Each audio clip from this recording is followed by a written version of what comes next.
Então, apenas para conhecimento dos irmãos, né? Estamos começando essa nova série.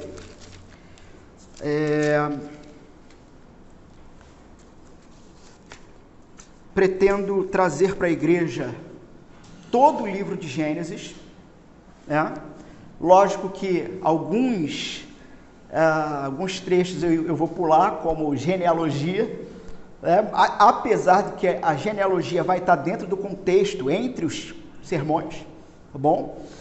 E, irmãos, desde já estejam em oração por esse projeto. Eu acredito, e eu espero que vocês não se assustem, mas eu acredito que com 1 ano e meio nós terminamos, tá bom? Acredito que com 1 ano e meio nós terminamos. E daqui a 1 ano e meio, muito provavelmente vamos fazer os 10 mandamentos e depois voltamos para um livro do Novo Testamento, provavelmente Lucas. Então, bom, eu já tenho programação para pregação para os próximos 2 anos. O que o Senhor vai fazer conosco, se vamos continuar aqui daqui a 1 ano e meio ou não, ou como será, só o Senhor vai dizer. Mas o ponto é que contamos, né, com a graça de Deus para esse projeto. Bom, irmãos,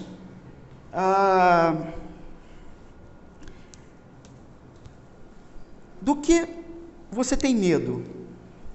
Qual é o seu medo? Qual é o seu maior receio? Todos nós temos medo de alguma coisa. Todos nós temos preocupações com algumas coisas, né? A humanidade em geral sempre tem os seus motivos de preocupação. O que não é diferente, o que não era diferente com o povo de Israel.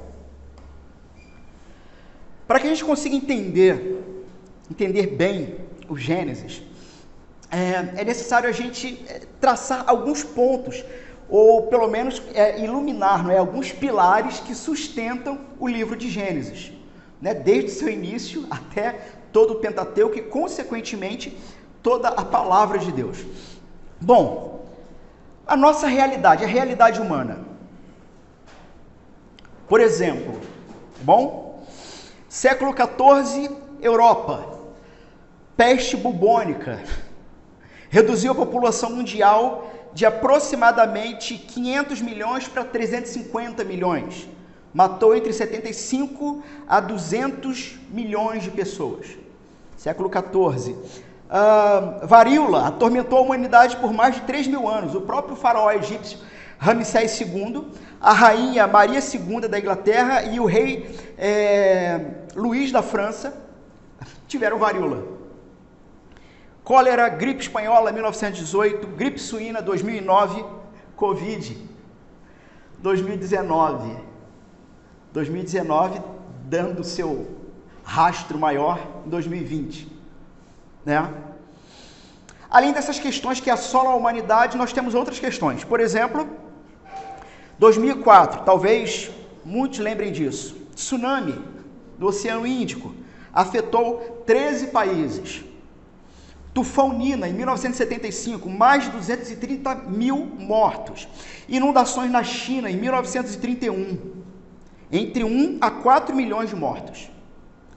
Terremotos, tufões, maremotos, assassinatos em massa, ditadores, 2 grandes guerras mundiais. Inclusive, a Segunda Grande Guerra foi a pá de cal para o orgulho humano em dizer o seguinte: através do desenvolvimento de conhecimento, nós alcançaremos a paz. Não precisamos de Deus ou de nenhum outro ser que transcenda, porque pelo nosso próprio conhecimento alcançaremos paz. E aí você tem a Segunda Grande Guerra Mundial. Meus irmãos, o ponto é que não era para ser assim. Não era para ser assim. No princípio criou Deus os céus e a terra. A terra, porém, estava sem forma e vazia. Havia trevas sobre a face do abismo, e o Espírito de Deus pairava por sobre as águas. Disse Deus: haja luz, e houve luz. E viu Deus que a luz era boa, e fez separação entre a luz e as trevas. Chamou Deus a luz dia e as trevas noite, houve tarde e manhã, o primeiro dia. E disse Deus: haja firmamento no meio das águas e separação entre águas e águas. Fez, pois, Deus o firmamento e separação entre as águas debaixo do firmamento e as águas sobre o firmamento. E assim se fez. E chamou Deus ao firmamento céus. Houve também tarde e manhã, o segundo dia. Disse também Deus: ajuntem-se as águas debaixo dos céus num só lugar, e apareça a porção seca. E assim se fez. A porção seca chamou Deus terra, e ao ajuntamento das águas, mares. E viu Deus que isso era bom. E disse: produza a terra relva, ervas que deem semente e árvores frutíferas que deem frutos, segundo a sua espécie, cuja semente esteja nele sobre a terra. E assim se fez. A terra, pois, produziu relva, ervas que davam semente segundo a sua espécie, e árvores que davam fruto, cuja semente estava nele, conforme a sua espécie. E viu Deus que isso era bom. Houve tarde e manhã, terceiro dia. Verso 14. Disse também Deus: haja luzeiros no firmamento dos céus, para fazerem separação entre o dia e a noite, e sejam eles para sinais, para estações, para dias e anos. E sejam para luzeiros no firmamento dos céus, para alumiar a terra. E assim se fez. Fez Deus os dois grandes luzeiros, o maior para governar o dia e o menor para governar a noite. E fez também as estrelas, e os colocou no firmamento dos céus, para alumiarem a terra, para governarem o dia e a noite, e fazerem separação entre a luz e as trevas. E viu Deus que isso era bom. Houve tarde e manhã, quarto dia. Disse também Deus: povoem-se as águas de enxames de seres viventes, e voem as aves sobre a terra, sob o firmamento dos céus. Criou, pois, Deus os grandes animais marinhos e todos os seres viventes que rastejam, os quais povoavam as águas, segundo a sua espécie, e todas as aves, segundo as suas espécies. E viu Deus que isso era bom. E Deus os abençoou, dizendo: sede fécondos, multiplicai-vos e enchei as águas dos mares, e na terra se multipliquem as aves. Houve tarde e manhã, quinto dia. Disse também Deus: produz a terra seres viventes, conforme a sua espécie, animais domésticos, répteis e animais selváticos, segundo a sua espécie. E assim se fez, e fez Deus os animais selváticos, segundo a sua espécie, e os animais domésticos, conforme a sua espécie, e todos os répteis da terra, conforme a sua espécie. E viu Deus que isso era bom. Também disse Deus: façamos o homem, a nossa imagem, conforme a nossa semelhança. Tenha ele domínio sobre os peixes do mar, sobre as aves dos céus, sobre os animais domésticos, sobre toda a terra e sobre todos os répteis que rastejam sobre a terra. Criou Deus, pois, o homem, à sua imagem, a imagem de Deus o criou. Homem e mulher os criou. E Deus os abençoou e lhes disse: e lhes disse: sede fécondos, multiplicai-vos, enchei a terra e sujeitai-a, dominai-a sobre os peixes do mar, sobre as aves dos céus e sobre todos os animais que rastejam pela terra. E disse Deus ainda: eis que vos tenho dado todas as ervas que dão semente e se acham na superfície de toda a terra, e todas as árvores em que há fruto que dêem semente. Isso vos será para mantimento.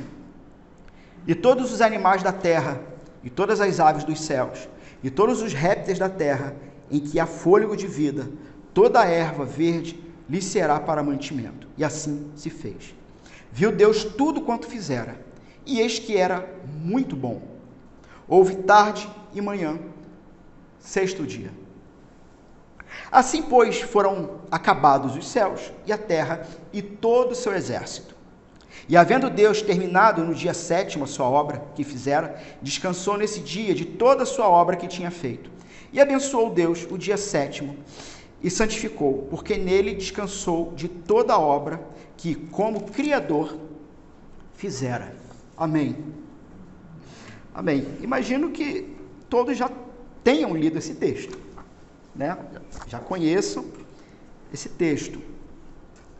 Bom, irmãos, Gênesis, então, ele começa com esse relato. Deus, ao se revelar, e no início da sua revelação aqui, ele não está preocupado com questões científicas. Então não vamos entrar no ponto, são 7 dias de 24 horas, são 7 eras, mas como que foi tudo isso? Porque na verdade, toda a palavra de Deus ela tem um único objetivo, apontar para um Deus que cria, que é misericordioso, que perdoa e que salva. E como que todo esse processo acontece, como que tudo isso acontece dentro do planejamento de Deus. Nós temos então aqui, nesse primeiro verso, no princípio, criou Deus. Irmãos, trata-se de um momento ímpar, onde antes do tempo, antes da criação, antes da existência de qualquer coisa, Deus é. Esse é o Deus que depois, lá na frente, a partir de Moisés, ele se apresenta como eu sou, o ser que é e que é eternamente. Né? O Senhor, então, ele é aquele que também vai se afirmar como o alfa e o ômega. Para quem não sabe o que é alfa, a primeira letra do alfabeto grego, ômega, a última letra. Qual é a ideia? Eu sou o princípio, eu sou o fim. Salmo 90, verso 2, vai dizer que de eternidade a eternidade, tu és Deus. Ele é Deus. Então, o que nós temos aqui em Gênesis capítulo 1, verso 1, é o início da criação, o início do tempo, o início da marcação, o fim do que poderíamos denominar de eternidade alfa, ou seja, aquela eternidade anterior à criação. Então, eternidade alfa, criação, início do tempo, linha do tempo, as coisas acontecem de acordo com o plano e o governo do Senhor que governa todas as coisas. Nessa linha do tempo, talvez se eu tivesse feito um slide, em um ponto da linha do tempo eu colocaria uma cruz e tudo muda. Então, a partir dessa cruz, como tudo muda aqui, a partir do capítulo 3 de Gênesis, que nós não vamos entrar hoje. Mas no fim de todas as coisas, quando o Senhor Jesus Cristo voltar e consumar todas as coisas e fizer tudo e todos como um só nele, como ele é com o Pai, quando isso acontecer, encerra-se o tempo e se entra na eternidade ômega, onde para todo sempre, para toda eternidade, aqueles que se arrependeram dos seus pecados, que se arrependeram dos crimes que cometeram contra a lei de Deus e contra o próximo, esses arrependidos e guardados em Cristo, viverão eternamente agora, na eternidade ômega, com o Senhor Jesus. Então nós temos aqui esse tempo, essa marcação. E o que nós temos então, e não sei se quantos de vocês já pararam para pensar sobre isso, o que havia antes do tempo? O que havia antes da criação? Deus havia. Tem um autor chamado A.W. Pink, que eu recomendo demais. Ele tem um livro chamado Atributos de Deus. O primeiro capítulo do livro se chama A Solidão de Deus, e é espetacular o que ele fala. Porque ele faz a gente pensar o seguinte: a gente nunca parou para pensar que Deus, antes da criação, entre aspas, se encontrava só. Só que ele estava só, mas ele sempre foi trino, ele sempre foi uma comunidade de amor, Pai, Filho, Espírito, que vai se revelar a nós através da palavra, que sempre viveu em perfeita harmonia, em perfeito amor e alegria, antes do tempo e antes da criação. Então, não havia terra, não havia anjos cantando para o Senhor. Se alguém pensa que os anjos, de alguma maneira, estavam na eternidade, não estavam, senão eles seriam Deus também. Não, os anjos também foram criados. E a própria ideia de que criou céu e terra é uma ideia de criação do cosmos e criação dos exércitos dele. Então há um tempo, é uma marcação de tempo, em que a partir dali, Deus resolve transbordar de si próprio para fora de si, por graça e misericórdia, para criar, e num contexto em que para Deus não é que não fazia diferença, parece que eu estou diminuindo demais a coisa, mas é que ele não precisava. Deus não precisava. Na eternidade passada, Deus esteve completamente só. Só que ele era completo, ele era autossuficiente, satisfeito em si mesmo, de nada necessitando. Portanto, a partir do ponto da criação, e a partir de tudo, é importante ficar claro, e aqui, irmãos, estamos conhecendo o nosso Deus. É importante ficar claro que nem nós, nem a criação acrescentam absolutamente nada ao Senhor. Absolutamente nada. Servimos a um Deus autossuficiente. E quando a gente coloca nesses termos, eu não sei se vocês já levaram isso até a enésima potência. Se eu sirvo a um Deus autossuficiente, será que de fato eu sirvo? Ou será que ele foi servido de decidir me servir a ponto de entregar o filho? Não sei se vocês entenderam o jogo de palavras. Ele não precisa de nada. Será que eu de fato sirvo ou gozo da presença e do relacionamento com ele, simplesmente tendo sido servido por ele? Como que o Pai serviu a criação e as criaturas? Ora, lá vou eu de novo para Gênesis 3. Eu não quero ir para Gênesis 3, senão eu começo a dar spoiler. Tudo bem que todo mundo sabe o que acontece no Gênesis 3, mas a pregação hoje não é Gênesis 3.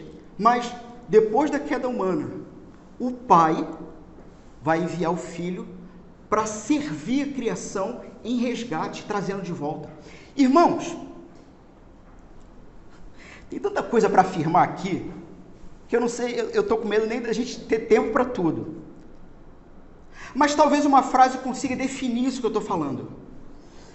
Graça. Graça no início, graça no meio e graça no fim. É graça o tempo inteiro, aonde nós apenas descansamos e usufruímos da graça de Deus. Porque o Senhor não precisa de absolutamente nada nosso. Nada. Você pensa que você pode fazer alguma coisa para fazer Deus sorrir?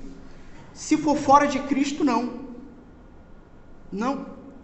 O Pai sorri quando o cheiro suave do sacrifício que lhe agrada, que é o Filho dele, morto na cruz e ressuscitado por ele, tanto se agradou que ressuscitou, é quando esse sacrifício é oferecido a Deus pela fé, é que ele sorri. E por que ele sorri? É como se ele dissesse o seguinte: que bom. Eu não sei se você já se relacionou com Deus dessa maneira, mas é Deus dizendo para você assim: que bom, você está comigo de novo. E aí você fala assim: e o que eu faço? Vamos bater papo, você não tem que fazer nada. Vocês vão entender o que eu estou falando dentro desse contexto aqui. O Deus Criador Todo-Poderoso, então, não precisa de absolutamente nada e nem de ninguém. E detalhe, nada o obrigou ou o coagiu a criar. Ele não precisava.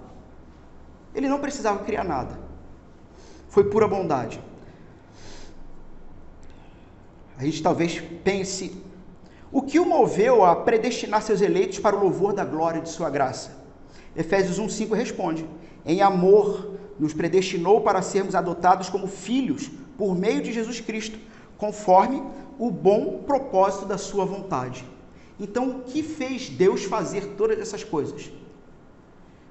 O bom propósito, o beneplácito da sua vontade, a sua própria bondade. Eu já falei isso aqui em outros momentos, né? Que o Deus que a gente serve, ele é tão bom, mas ele é tão bom que se tivesse um Deus melhor, ele avisava pra gente. Ele ia dizer: olha, tem outro que é melhor, porque ele é muito bom, mas não tem outro melhor, ele é único. Ele faz o que ele quiser, da maneira que ele quiser. Agora, a gente também não pode esquecer uma coisa: Deus não faz tolices. Deus não faz tolices. Sabe aquelas perguntas que a gente sempre... Deus pode fazer todas as coisas? Não. Deus não pode ir contra a sua própria santidade. Ele não pode pecar. Ele não pode mentir. Deus não é homem para que minta e ele não volta atrás na sua palavra. Então eu sei que parece estranho: Deus não pode todas as coisas? Não. Deus pode criar uma pedra maior do que ele mesmo, a ponto de que ele não consiga carregar? A melhor resposta para isso: Deus não faz idiotice. Deus não faz bola quadrada, por exemplo. Deus não vai perder o tempo dele tentando arquitetar uma bola quadrada, porque isso não existe, isso é idiotice. No entanto, ele é perfeitamente poderoso para, dentro de um sistema lógico, dele mesmo, e que ele mesmo criou, com todas as leis que regem a criação dele, de intervir e fazer como ele quiser. E esse é o ponto. Deus decidiu criar. Irmãos, esse texto aqui, eu observei duas perspectivas nesse texto. E hoje eu vou apresentar uma perspectiva. Então, os irmãos já sabem que semana que vem nós vamos ver a segunda perspectiva desse texto. Bom, para que vocês saibam, né, que duas perspectivas seriam essas. A primeira, que é de hoje, é que Deus é o Senhor e Rei do Universo. Tá? E a segunda perspectiva que nós vamos ver nesse texto no próximo domingo é o Éden como o primeiro templo. Tá bom? Então, Deus é o Senhor e Rei do Universo. Pelo seu poder, pelo poder da sua palavra, ele cria a terra e cria o seu reino. E aí, como eu disse, a gente tem que fincar algumas questões iniciais para entendermos isso aqui, né? Inclusive, aqui vai uma dica para você ler qualquer livro da Bíblia, tá bom?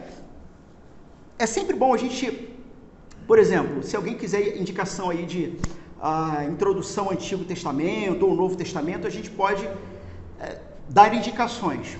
Porque é sempre bom nós termos algumas coisas em mente quando formos ler qualquer livro da Bíblia. Por exemplo, quem foi o autor? Qual foi o contexto que ele escreveu aquilo? Para quem ele escreveu? Ou seja, quem era o leitor original? Por exemplo, vocês sabiam que, de uma certa maneira,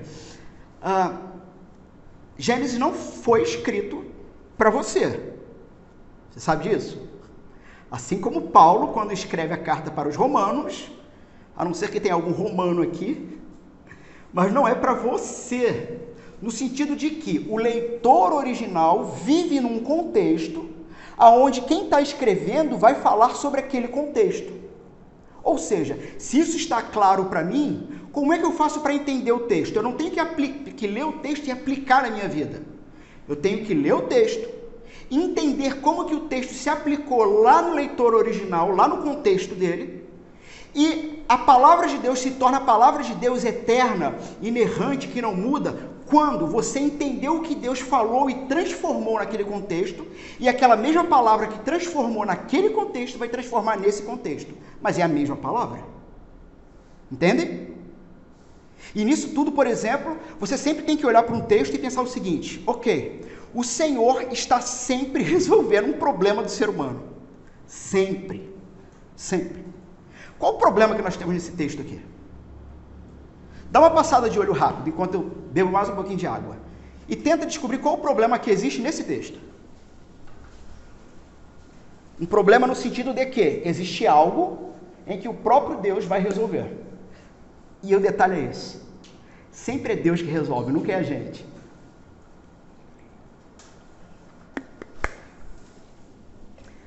Talvez numa passada de olho rápido você não consiga identificar.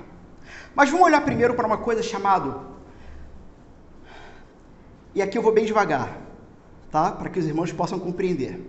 Meta-história. Ah, meu Deus, mas o pastor não vai pregar a Bíblia? Vou. Não vai pregar o texto? Vou. Mas a gente precisa entender isso.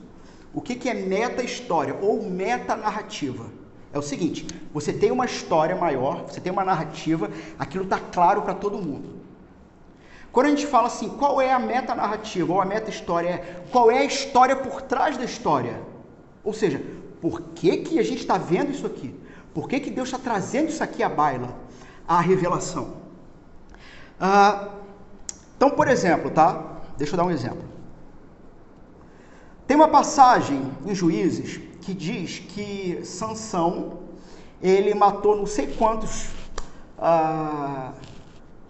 jagunços lá com a queixada de burro. Já viram isso? De jumento. Já leram isso?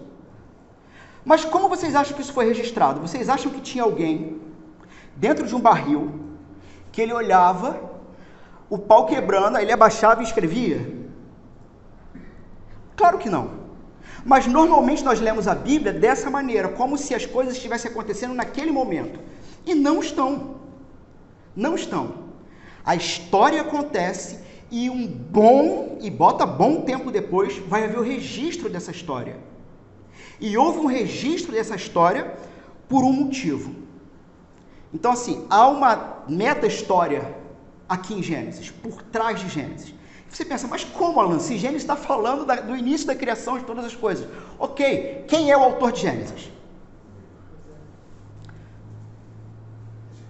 Espírito Santo, em primeiro lugar. Moisés em segundo. Correta? Mas veja, Alan, por que você está frisando o Espírito Santo? Primeiro, na leitura do nosso texto, o que a narrativa revela? Que existe um narrador que é onipresente. Quem está narrando, primeiramente, a história da criação é onipresente, porque ele estava presente antes da criação de qualquer ser humano. Segundo, esse narrador, ele é onisciente. Ele sonda as profundezas dos pensamentos de Deus. Ora, quem é esse narrador? Espírito Santo, ele vai dizer no verso 3, viu Deus tudo quanto fizeram e eis que era bom. Só um ser que pode sondar o ser de Deus podia nos dar essa informação. E esse ser só pode ser Deus. Então sim, a palavra do Senhor é plena e completamente inspirada pelo Santo Espírito de Deus. Ele é conhecedor das deliberações de Deus. Façamos o homem à nossa imagem. Vocês acham que Deus está falando com Moisés? Não. Mas esse que revela, esse primeiro autor que revela o texto, conhece as deliberações. E sim, em segundo lugar, lógico, Moisés é o servo, é o vado escolhido por Deus para essa missão.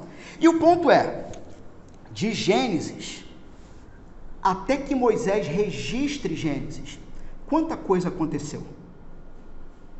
Quando Moisés registra Gênesis? Bom, a gente tem que lembrar, houve uma fuga do Egito, depois de aproximadamente 400 anos que eles ficaram no Egito. A gente pega o livro de Gênesis, por exemplo, no finalzinho, José, com 110 anos morrendo morto, e sendo sepultado num sarcófago. Você tem, então, um novo faraó, início de Êxodo, várias gerações se passam nesse período de 400 e poucos anos, várias gerações se passam, e eu te pergunto, no que eles criam? No que o povo de Israel cria? Você consegue dizer?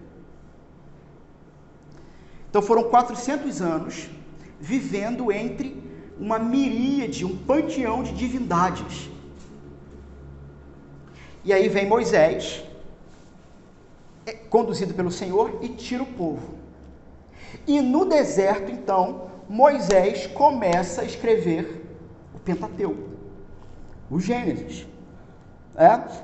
Aproximadamente 1140, 1150 anos depois disso,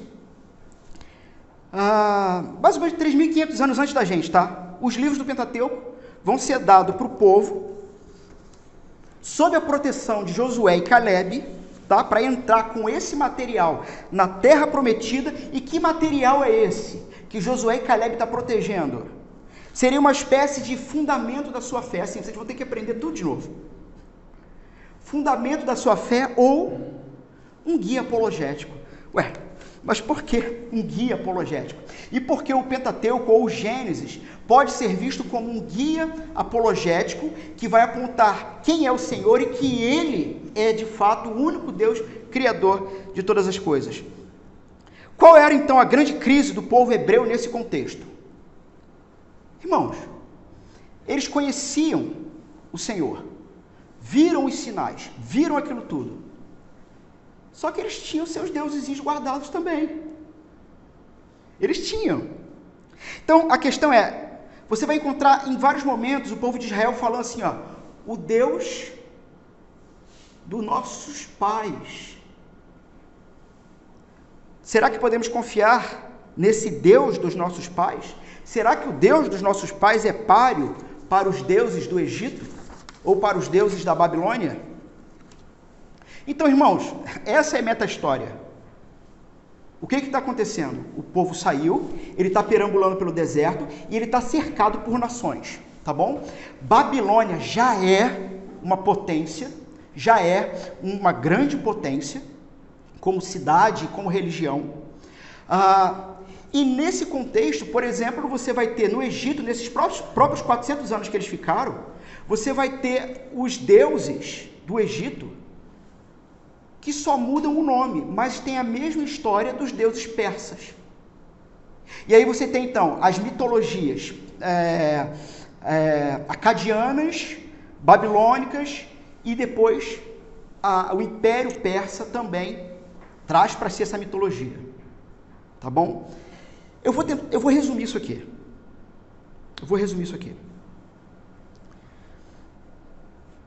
Tem um livro chamado Você se torna aquilo que você adora. Recomendado, tá? Não lembra a editora. Você se torna aquilo que você adora. Aquilo que você adora, o Deus que você serve, a divindade ou a razão da sua vida, vai moldar não só os seus pensamentos, mas as suas ações. E é nesse contexto que você tem as nações em volta de Israel idólatras.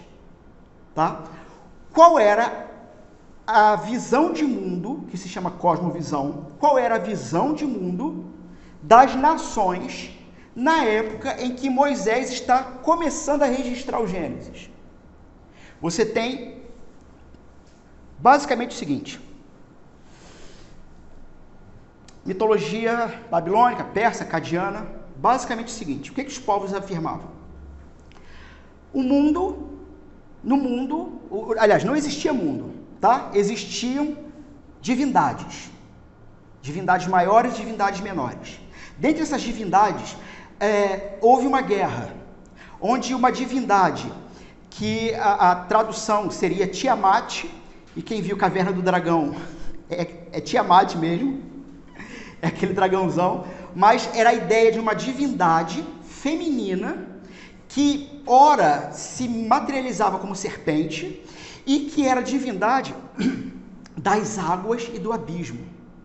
Tanto é que eu não sei quais são as versões das Bíblias de vocês, mas quando diz assim, o Espírito de Deus pairava sobre a face, como é que está na versão de vocês?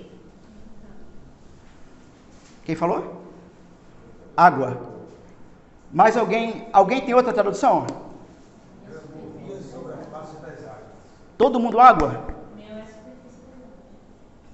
Porque existe uma outra possível tradução, abismo. Abismo. Porque o termo no hebraico pode ter as duas traduções. E aqui eu já estou dando spoiler para vocês de como que o Gênesis é apologético. Porque na cosmovisão e na cosmogonia, e o que é isso?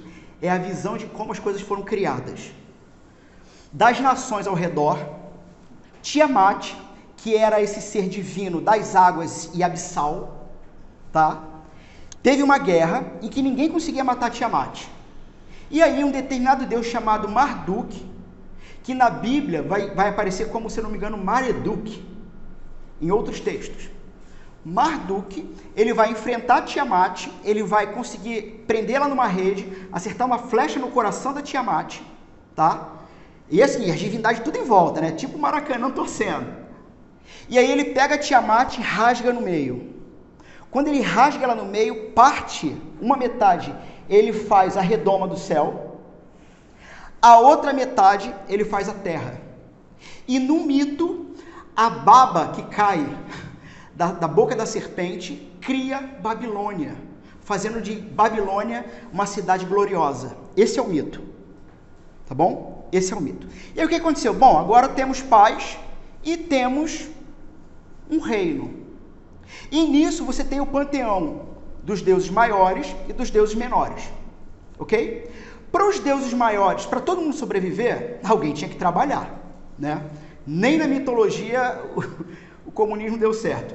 Alguém tinha que trabalhar para todo mundo sobreviver.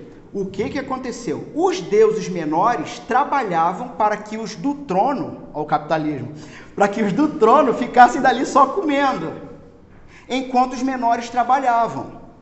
Só que houve uma greve, né?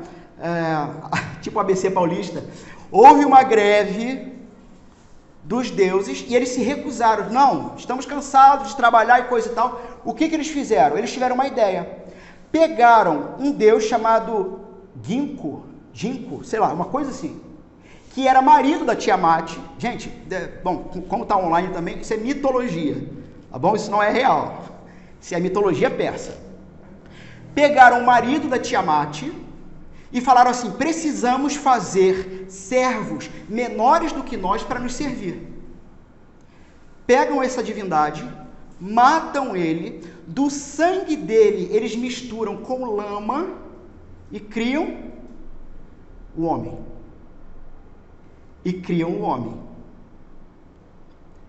O que essa mitologia que cercava todo Israel nesse período dava base para as nações pagãs? Por exemplo, a escravidão.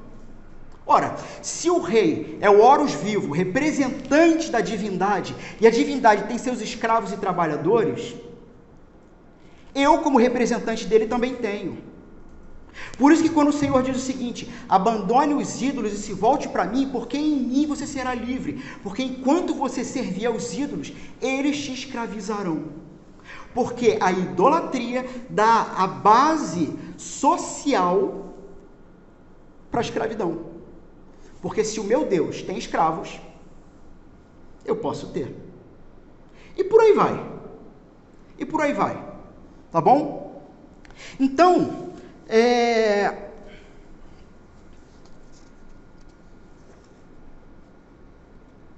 você tem essa ideia, uma outra base, uma outra coisa que acontece com esse tipo de mitologia.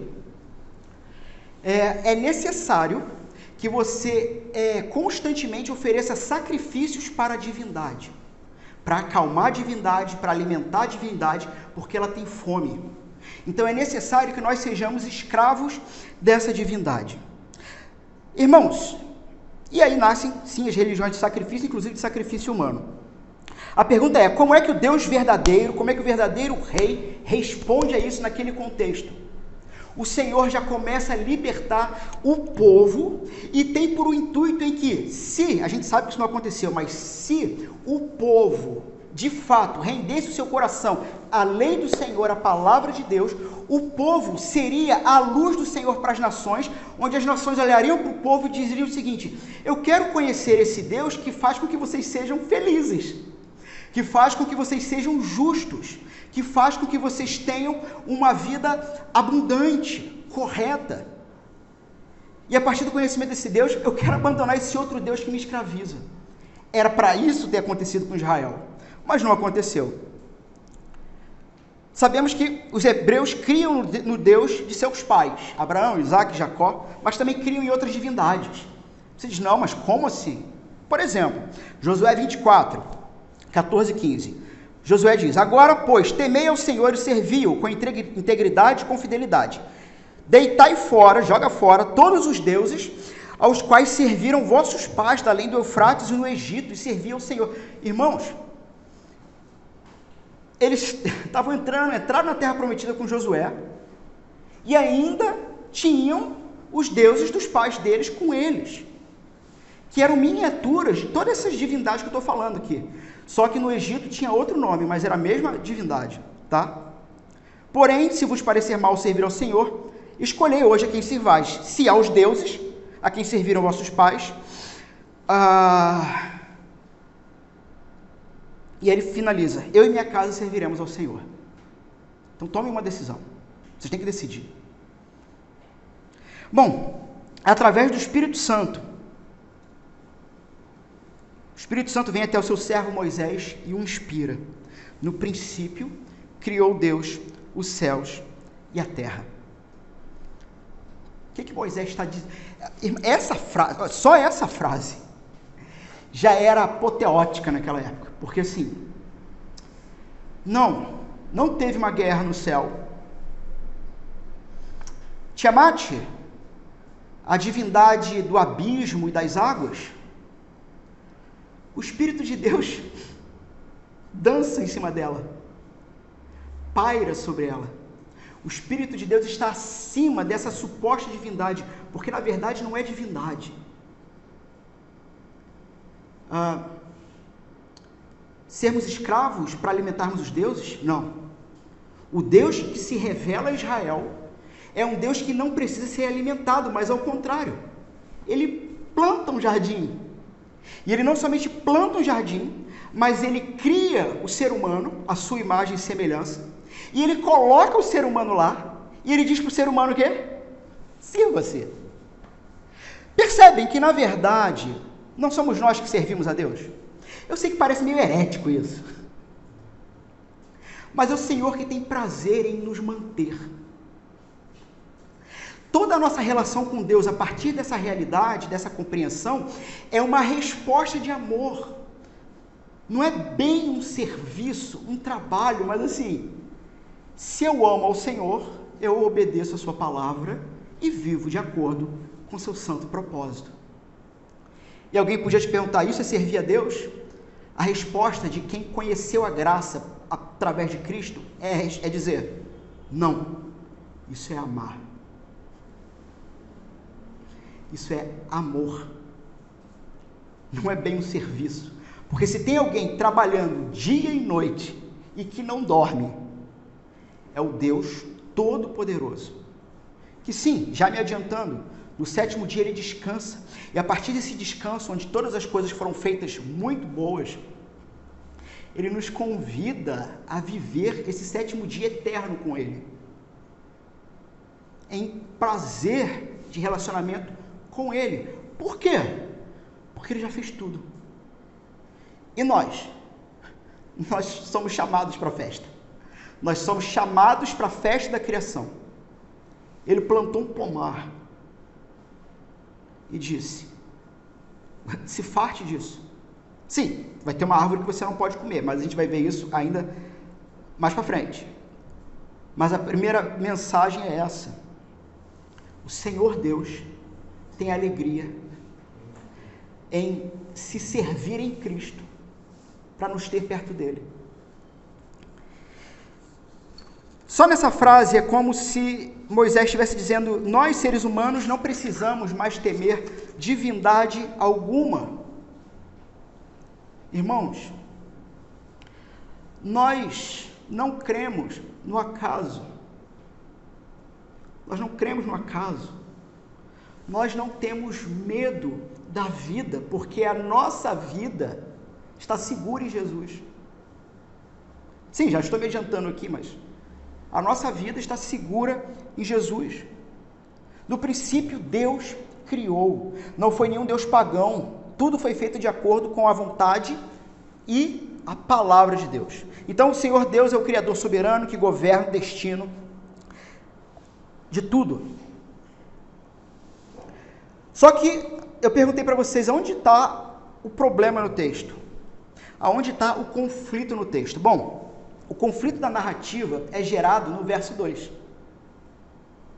E a terra era sem forma e vazia, deserta e inabitável. Trevas cobriam a face do abismo. Terra sem forma e vazia, não dava para ter vida ali, não dava para viver ali. Era impossível viver ali. E mais, trevas cobriam a face do abismo. Perceberam? Água e abismo. Trevas cobriam a face do abismo. Então você tem aqui um ponto de tensão. Deus criou. Mas naquele contexto, diante daquele caos, você tem uma escuridão total, nenhuma espécie de luz, tudo que existe é vazio, é escuro, é sem forma, é abissal, é inabitável. É o caos absoluto. Só que no mesmo verso 2 nós temos um lufar de esperança. Porque diante do caos, e veja, esse é o nosso Deus. Sua vida está um caos? Porque a minha está. A minha está. Diante do caos, o Espírito, e eu não consigo ler isso numa entonação diferente. Diante do caos, o Espírito de Deus pairava ou se movia sobre a face das águas, como quem diz o seguinte: eu tenho controle sobre todas as coisas. E vou provar. E vou provar. O Espírito de Deus não faz parte do caos, ele está acima do caos, ele tem controle absoluto e domínio. E aí nós temos uma tensão, uma expectativa. Deus vai falar. Finalmente Deus vai falar. Porque o narrador, que é o Espírito, esse ser onisciente, onipresente, ele só está narrando. Mas finalmente, diante do caos, há uma expectativa. E a sua primeira palavra, irmãos, a primeira palavra de Deus nas Sagradas Escrituras confronta as trevas letais. Haja luz. Haja luz. Porque eu vou começar a arrumar o que precisa ser arrumado, porque eu tenho um plano eterno, onde eu terei para mim um povo que não tem nada a me oferecer, mas eu tenho amor eterno para ser oferecido a eles. Deus subjuga a escuridão mortal, e Ele não somente subjuga a escuridão mortal, mas no decorrer do texto nós vamos perceber que Ele impõe limites a essa escuridão. Deus viu que a luz era boa e separou a luz das trevas. E na sequência, depois, no verso 6, chega a vez das águas. Num contexto que na cosmovisão, na visão de mundo do judeu, água sempre foi sinônimo de turbulência, de crise. E agora chega a vez das águas. Disse Deus: haja entre as águas no firmamento que separe as águas. E aí do 6 ao 9, ele começa a arrumar agora a questão das águas, do firmamento, da separação. Terra passa a tomar forma, as águas são separadas entre si, o ar fica no meio, oceanos e terra ganham forma. Verso 10, a parte seca Deus chamou terra, e chamou mares o conjunto das águas. A terra recebe ordens para produzir vegetação, e com a vegetação começa a sustentar a vida. E agora ela está pronta para ser habitada por criaturas e seres viventes. Quantos dias se passaram? 3 dias.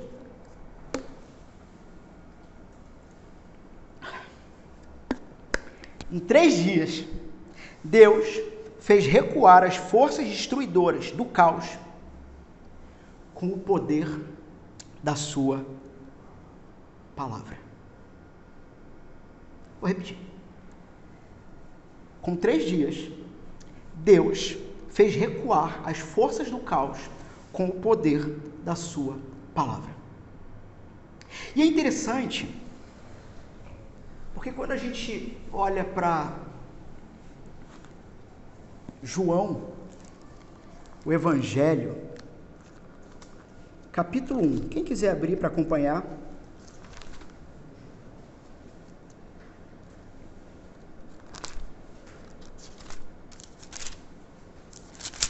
João, diferente dos outros evangelistas que vão fazer a genealogia de Cristo, né, em Adão ou em Abraão, João ele vai mais longe um pouquinho. E ele vai usar a terminologia de Gênesis. No princípio, João fala de um verbo, João fala de um logos, João fala de uma ação, João fala de uma determinada palavra. No princípio era o verbo. Que princípio é esse? No princípio criou Deus os céus e a terra. O mesmo Deus trino que lá na frente, no 6º dia, vai dizer: façamos a nossa imagem e semelhança. No princípio era o verbo estava com Deus, e ele não somente estava com Deus, ele era Deus. Ele estava no princípio com Deus. Todas as coisas foram feitas por intermédio dele. E disse Deus, o verbo, haja luz, e as trevas se dissipam. Sem ele, nada do que foi feito se fez. A vida estava nele. E que vida é essa? A vida era a luz dos homens. O primeiro ato poderoso de Deus para organizar o caos e plantar um jardim para uma habitação humana. Primeiro ato, luz. Verso 5, a luz resplandece nas trevas, e as trevas não prevalecem contra ela.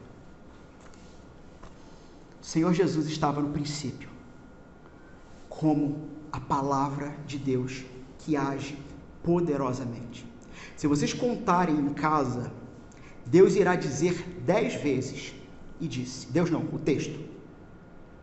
E disse Deus. E disse Deus. Em todo momento, aquele que o verso 14 diz, e o verbo se fez carne e habitou entre nós, cheio de graça e de verdade. Quem é esse verbo? E vimos a sua glória, glória como do unigênito do Pai, porque quem vê a ele, vê ao Pai. Esse que controlou o caos, e veja, sim, ele dissipou as trevas, mas numa determinada praga do Egito, densas trevas assolaram os egípcios durante 3 dias, porque o Senhor é poderoso e tem domínio sobre todas as coisas. Esse verbo, que é a ação poderosa do próprio Deus, que dominou as águas, é o mesmo que num determinado ponto abre as comportas do céu e deixa a água cair. Esse é o que se fez carne e habitou entre nós, e vimos a sua glória, glória como do unigênito do Pai. É esse mesmo que depois de se oferecer em sacrifício em nosso lugar, ele precisa de 3 dias. 3 dias. Para gloriosamente ressuscitar, trazendo a esperança da morada eterna para o seu povo. No Gênesis nós temos um jardim. No Apocalipse nós teremos uma cidade. Sim, estrutura, urbanismo, tudo para a glória de Deus. Com uma árvore bem no centro. Eu não quero me adiantar porque isso já é parte do sermão do Éden como o primeiro templo. Mas esse é o Senhor Jesus, que pelo que Ele fez e pela nossa fé nele, se é que de fato temos fé nele, temos que depositar, olhar para o Gênesis, olhar para a criação, saber que se trata dele e se fazer uma pergunta, afinal de contas, não é mais do que eu tenho medo, é por que eu estou com medo. Porque se havia uma intenção autoral nesse capítulo 1 de Gênesis, da parte do Espírito Santo e de Moisés para com o povo de Israel que estava perambulando no deserto, era: o povo tinha medo porque os deuses ao seu redor poderiam batalhar contra o Deus deles. E Gênesis diz o seguinte: tudo que supostamente se apresenta como divindade está debaixo da poderosa mão de Deus, ou seja, não tem o que temer. Porque o Senhor é o teu Deus. O Senhor é o teu Deus. Você ainda tem medo? Ou você tem medo dele? O verdadeiro amor lança fora todo medo. Se você tem medo dele, é porque você ainda não o conhece como deveria conhecer. Provavelmente você o conhece através da religião, provavelmente você o conhece através de atos religiosos, ou legalismo, ou farisaísmo, ou faça isso para que Deus te abençoe, ou viva de uma determinada maneira, senão Deus vai te mandar para o inferno. Não! O ser humano irá parar eternamente longe de Deus, num local chamado inferno, porque ele não ama Deus, e porque ele não ama o próximo. É por isso. Ora, então o que eu faço a partir dessa revelação do Senhor, desse Senhor Jesus? Creia. Apenas creia. Apenas creia. E crendo, viva a partir dessa crença. De fato, viva a partir dessa crença. Mesmo que essa crença venha embebida em lágrimas, mas viva a partir dessa crença. No 4º dia, os luzeiros. É interessante, aqui eu caminho para correr para fechar o texto. No 4º dia, os luzeiros. É interessante vocês perceberem no texto que o autor não usa o termo sol e lua. Por quê? Porque sol e lua eram nomes de divindades. O que o Senhor está dizendo é o seguinte: isso que vocês denotaram com esses nomes e atribuíram divindade, na verdade são pontos de luz que Deus criou e botou no céu para governar o dia e a noite. Você não tem o que temer os luzeiros para governarem. O quinto dia, habitantes dos mares e dos céus, peixes e aves. Sexto dia, 2 atos de criação: os animais terrestres e os seres humanos, a imagem e semelhança, a coroa da criação. No sétimo dia, Deus descansou.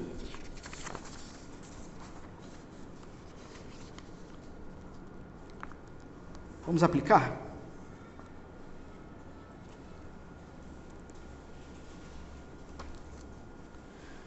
Quando o ser humano se voltou contra Deus e contaminou toda a geração humana e toda a criação, de uma certa maneira, determinadas densas trevas voltaram a ter um controle legal, legítimo, diante da criação. Adão, o primeiro Adão, o primeiro servo do Senhor, que tinha como missão cuidar da criação, cuidar da sua esposa e cuidar da sua prole, se perdeu. Se perdeu. A partir disso, você tem novas trevas, trevas no coração, trevas na alma. Você tem agora na humanidade uma cegueira espiritual. Não consegue enxergar, perceber as coisas que vêm do Senhor. Você tem correntes de ferro, nova escravidão, idolatria novamente. O ser humano se perdeu do Senhor e vendeu sua alma para os seus luxos e desejos, se tornando escravo das suas próprias tolices. A Bíblia diz que o ser humano se tornou escravo da carne, do mundo e do diabo. Mas Deus já havia providenciado a luz do mundo, definitiva, que retira as trevas antes da fundação do mundo. Aonde que Deus providenciou isso? Na eternidade alfa. Efésios 1. Bendito seja o Deus e Pai do nosso Senhor Jesus Cristo, que nos abençoou com todas as bênçãos espirituais em Cristo, porque Deus nos escolheu nele antes da criação do mundo. O Senhor já tinha um plano para sermos santos e irrepreensíveis em sua presença. Em amor nos predestinou para sermos adotados como filhos por meio de Jesus Cristo, conforme o bom propósito da sua vontade. 1 Pedro 1,18. Pois vocês sabem que não foi por meio de coisas perecíveis, como prata ou ouro, que vocês foram redimidos da sua maneira vazia de viver, mas pelo precioso sangue de Cristo, como de um cordeiro sem mancha e sem defeito, conhecido antes da criação do mundo. Cordeiro que ressuscitou dentre os mortos e glorificou a Deus, de modo que a fé e a esperança de vocês estão em Deus. O mesmo Cristo que estava em Gênesis 1, é revelado no Novo Testamento. O Senhor Jesus é o Criador soberano que governa o destino de tudo. Toda autoridade me foi dada nos céus e na terra. Ele é o Rei soberano que está redimindo e tomando de volta o seu governo, a sua criação, através de homens e mulheres. Somos nós. Você já parou para pensar nisso? Nós, eu não sei se militarmente poderia dizer isso, mas nós somos a infantaria, enviados como ovelhas diante de lobos, onde o sangue de cada um derramado é a semente para o crescimento, e ninguém consegue parar a igreja de Jesus há mais de 2000 anos.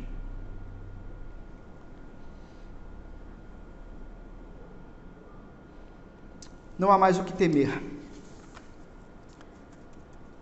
João 15,14, vocês serão meus amigos, se fizerem o que eu lhes ordeno. Já não os chamo servos, porque o servo não sabe o que o Senhor faz, se o Senhor faz, mas em vez disso, eu os tenho chamado amigos, porque tudo o que eu ouvi do meu Pai, lhes tornei conhecido. que prossigamos, meus irmãos, sabendo que não há o que temer, que servimos ao Deus que dissipou as trevas, que organizou e delimitou o caos, e que o próprio caos está debaixo do controle dele, e que quando o próprio caos acontece, no final de todas as coisas, nós vamos glorificar a Ele. Como? Eu não sei. Existem determinadas questões que nos acometem a vida que essa é a melhor resposta. Eu não sei, mas uma coisa eu sei, que Ele é o Senhor e que eu devo viver a partir do senhorio dEle. Amém? Vamos ficar de pé. Gostaria de pedir ao Arnaldo que fizesse essa oração final, nos despedindo, na sequência em Pedro, a bênção. Pai, nós te louvamos, Senhor, e somos agradecidos, porque no meio da sua criação, o Senhor também nos fez. E quando pecaram os nossos pais, o Senhor não nos rejeitou. Nós louvamos o teu nome e somos agradecidos, Senhor, porque somos parte da criação e somos escolhidos pelo Senhor. Somos eleitos por ti, Senhor. Obrigado, Deus, porque quando nos encontrávamos nas trevas, o Senhor olhou para nós e nos tirou de lá e nos trouxe para a sua maravilhosa luz. Por isso nós somos gratos, Senhor. Somos agradecidos, ó Deus, por esta palavra tão maravilhosa e de uma forma tão especial foi colocada em nosso coração nesta noite. Crendo, Senhor, que veio do teu trono, crendo, Senhor, que falou aos corações nesta noite, sabendo, Senhor, que nós devemos confiar somente em ti e que confiando em ti não há razão para o medo. Senhor, nos abençoe, que a nossa fé esteja sempre firmada em ti, Senhor, e que os acontecimentos do que vem sendo gerado por este mundo de trevas não venham abalar a fé dos teus filhos sobre a terra. Deus, nós te pedimos, Senhor Deus, que a tua boa palavra fique plantada na nossa mente e no nosso coração, que possamos ao sair deste lugar ainda levar, ó Deus, o contentamento de tê-la ouvido e compartilhado dela nesta noite. Que sirva como um alimento para a nossa semana, para o nosso dia a dia, Senhor Deus.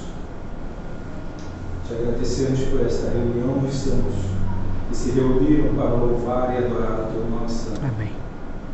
Louvamos e agradecemos ao Senhor para todo sempre, em nome de Jesus. Amém. Amém. Recebamos a bênção.